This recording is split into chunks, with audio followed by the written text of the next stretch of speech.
Remember when you heard this in the lobby in 3rd grade and you started panicking? Enemy payflow incoming! Enemy nuke incoming! It's over! The sheer terror when you realized, ah shoot, someone is close to dropping a nuke on me in Modern Warfare 2 and I'm about to get my cheeks clapped. There's a reason those times were so memorable, and it's not just because a McDonald's double cheeseburger cost 99 cents, no, it's because Call of Duty had a distinct identity that you and your friends could identify from a mile away. It was gritty, it was rough, voice chats arguments were legendary. Don't you guys fucking learn how to actually play the fucking game and talk? Shoot a gun, dog. Learn how to fucking shoot a gun, you fucking pussy. riot shield. What else you want me to Oh, riot shield! I'm a pussy that use riot shield! Look at you, you're Sans Prestige! Sans Prestige, you fucking... Tell me what to fucking use, huh?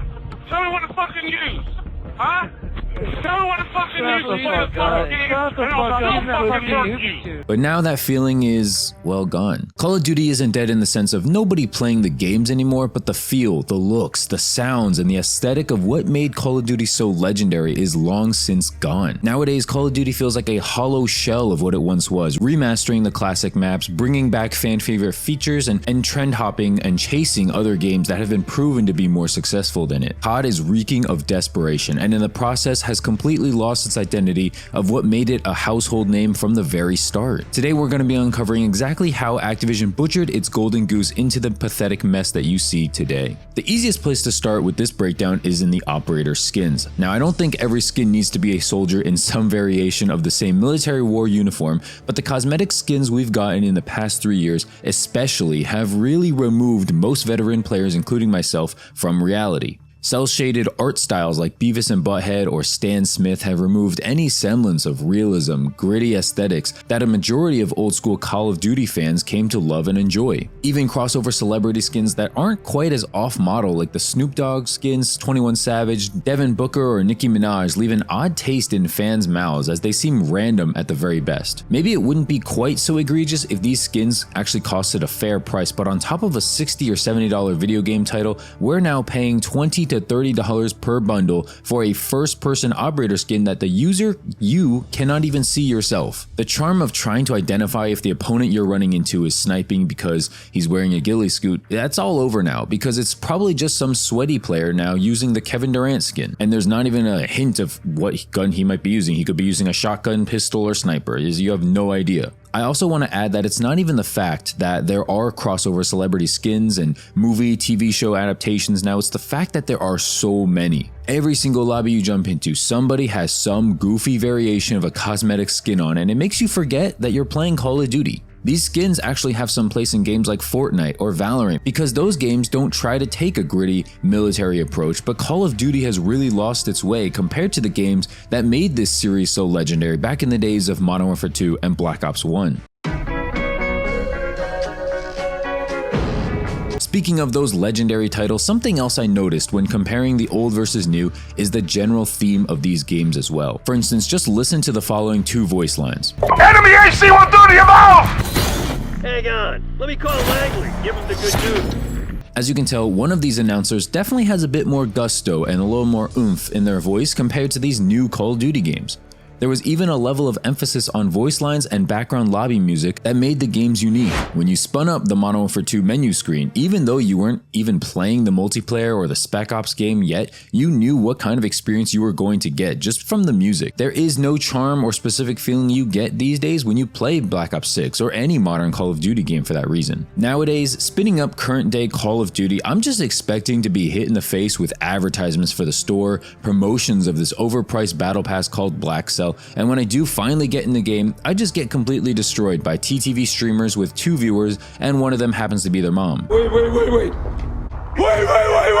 The game has become a complete joke, and I'm willing to bet most of your friends who grew up playing Modern Warfare 2 or Black Ops 1 don't even know what Call of Duty game they're up to now. Seriously, if you haven't played Call of Duty in years, I feel like your jaw will be on the floor now that we're on Black Ops 7. Present day multiplayer also feels like a complete super jumbled hodgepodge of a mess.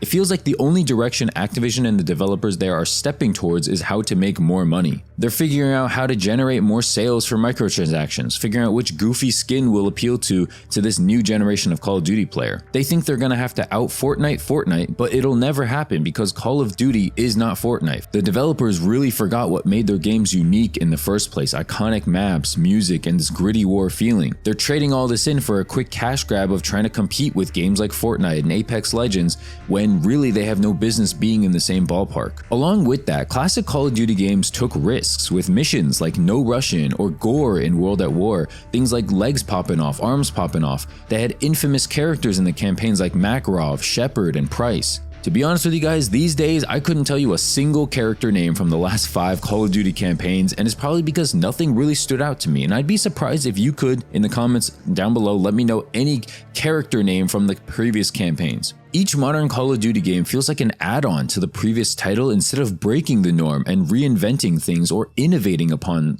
previous titles. When Modern Warfare 2 brought more kill streaks to the game, for instance, it changed how we played the game. There was a reason to stay up, to stay alive and work up to an eventual nuke that could destroy the entire enemy team. And speaking of teams, what happened to the themes of teams? Like I said before, operator skins take you completely out of the immersion of the game, but they also take you out from knowing who's supposed to be on which team. Nowadays, we gotta rely on glowing red boxes or arrows above character outlines, which, yes, in theory that's helpful, but now it feels like we're playing on the red team versus the blue team, or A team versus B team, which if you think about it, any FPS shooter out there could do this. Like, what is differentiating Call of Duty, a game that has been around for almost, 20 years, maybe more, from any $5 FPS shooter game on Steam right now? Call of Duty has been butchered enough ever since Modern Warfare 2019, and it's only getting worse each year.